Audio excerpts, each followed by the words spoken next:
फोड़कर उसके अंदर का फल निकालकर उस फल को शिवलिंग पर चढ़ाकर 1 लोटा जल शंकर भगवान को समर्पित कर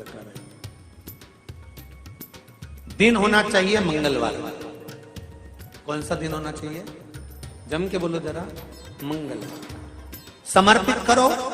उसके बाद में आप विवाह के लिए अगर समर्पित करे हैं तो विवाह में देरी नहीं होगी। व्यवसाय और व्यापार के लिए या नौकरी के लिए समर्पित करे हैं तो उसमें देरी नहीं होगी। एक पत्र में आया है, सुनिए, बड़ा सुंदर संवाद। शिव महापुराण की कथा कहती है, मंगलवार को अगर शिव जी के मंदिर में, शंकर के मंदिर में जाकर 1 लोटा पानी चढ़ाया जाता है तो हमारे कार्य में उन्नति होती है।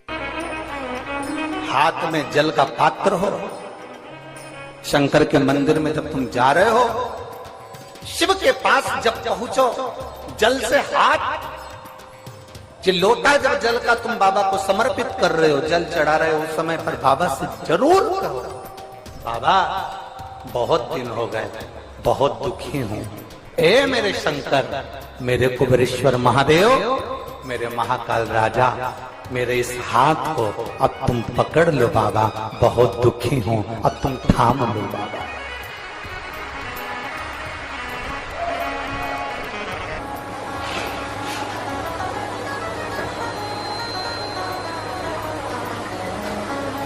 शिव महापुराण की कथा यहां तक कहती है कि यदि आप कोई मंत्र, साधना, व्रत, उपास कुछ भी नहीं जानते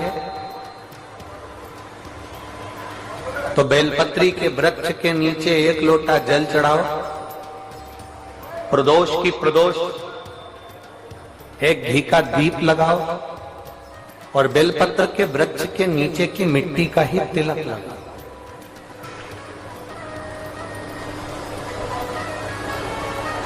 बेलपत्र के वृक्ष के नीचे की ही मिट्टी का तिलक।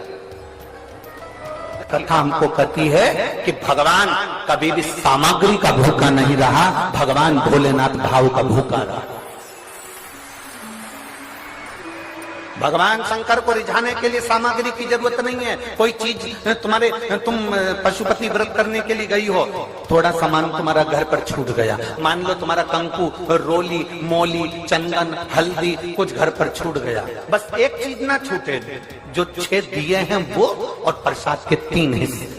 जो प्रसाद तुम लेकर जा रहे हो उसके 3 हिस्से करने का सामान वो छूटना नहीं चाहिए। बाकी का तुम्हारी मोली घर पर छूट गई, रोली घर पर छूट गई, चंदन घर पर छूट गया, अगर कदर घर पर छूट गया, कपूर घर पर छूट गया, लोटा पानी का घर पर छूट गया, कोई सामान तुम्हारा घर पर छूट गया, चल जाएगा, बिल्कुल चलेगा। तुम उसमें चिंता मत करना कि मेरी थाली में ये नहीं। गणगौर की पूजन करने जाती हैं माताएं, इधर गणगौर होती है कि नहीं होती हमको नहीं मालूम।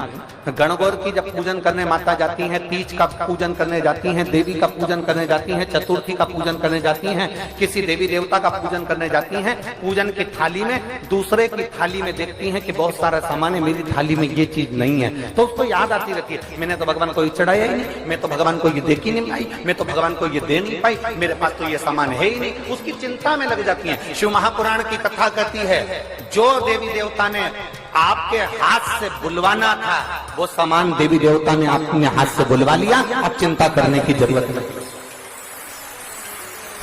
आप ये टेंशन मत लो कि मेरी थाली में ये नहीं है, मेरी थाली में ये है, ना ना, आप तो भगवान के भरोसे छोड़ दो कि तूने जो कहा मैं वो लेकर आ गया, तूने जो मुझे बुद्धि दी उस बुद्धि से मैं लेकर आ गई, तूने जो मुझे आज्ञा करी मैं वो लेकर पहुंच गई। अब मेरे पास में ये नहीं कि मैं ये भूल गई, मैं ये रह गई।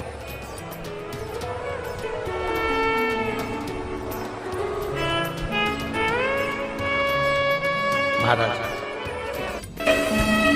कोई व्यापार नहीं चलता हो, दिक्कत आ रही हो तो हनुमान जी के दूसरे नंबर का भाई गतिमान का स्मरण करो, हनुमान जी के उल्टे पांव का सिंदूर लाकर गतिमान का नाम लेकर स्वस्तिक बना दिया जाए व्यापार वाली जगह पर, तो व्यापार अच्छा चलने लगता है। महाराज कोई व्यक्ति पैसा खा गया, नहीं दे रहा, बहुत परेशान हो गए, मांग मांग कर दे गए, नहीं दे रहा, हाथ जोड़ लिए, पांव जोड़ लिए, सब कुछ कर लिया, नहीं दे रहा, तो हनुमान जी के तीसरे नंबर का भाई रतिमान, रतिमान, गतिमान रतिमान, रतिमान का नाम लीजिए, पीपल के पत्ते पर लाल सिंदूर से जो व्यक्ति पैसा लेकर गया उसका नाम लेकर बहते हुए पानी में अपनी कामना कर रतिमान का नाम लेकर छोड़ दीजिए। 15 दिन में रतिमान ऐसी उतावली मचाता है कि उसको हाथ जोड़कर वो खुद फोन लगाकर बोलता है भैया तेरा मैं पैसा लौटा दूंगा। रतिमान का स्मरण किया जाता है। रतिमान ध्यान दीजिएगा, पंचमुखी हनुमान का एक स्मरण, पंचमुखी हनुमान का एक भाव। महाराज जैसे बहुत ज्यादा तकलीफ अगर व्यक्ति को हो गई है, बहुत कष्टमय जीवन चल रहा है, हार गए हर जगह से और तकलीफमय जीवन चल रहा है, तो पंचमुखी हनुमान का एक शिव महापुराण का और स्कंद पुराण का एक बड़ा सुंदर मंत्र है। उस मंत्र को आप सब एक बार हमारे साथ में बोलें।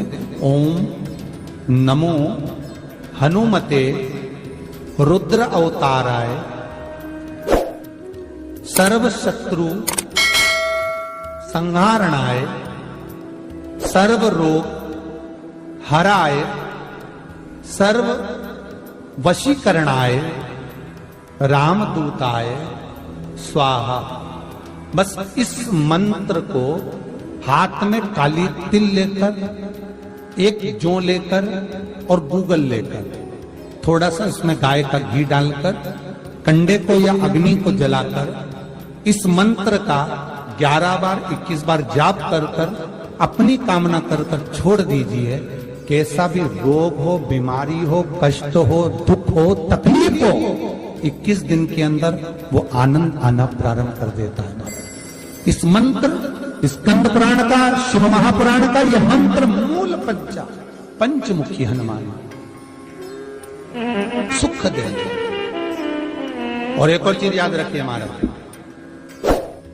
यदि कोई काम के लिए जा रहे हो, कोई व्यापार के लिए जा रहे हो या नौकरी करने के लिए जा रहे हो और लगी नहीं रही, बहुत तकलीफ पा रहे हो, सर्विस ही नहीं लग रही, बहुत कष्टमय हो गया, तो निवेदन करूंगा 5 पीपल के पत्ते पर बेसन के 5 लड्डू घर में बने हुए, गाय के घी के 5 लड्डू रख लो।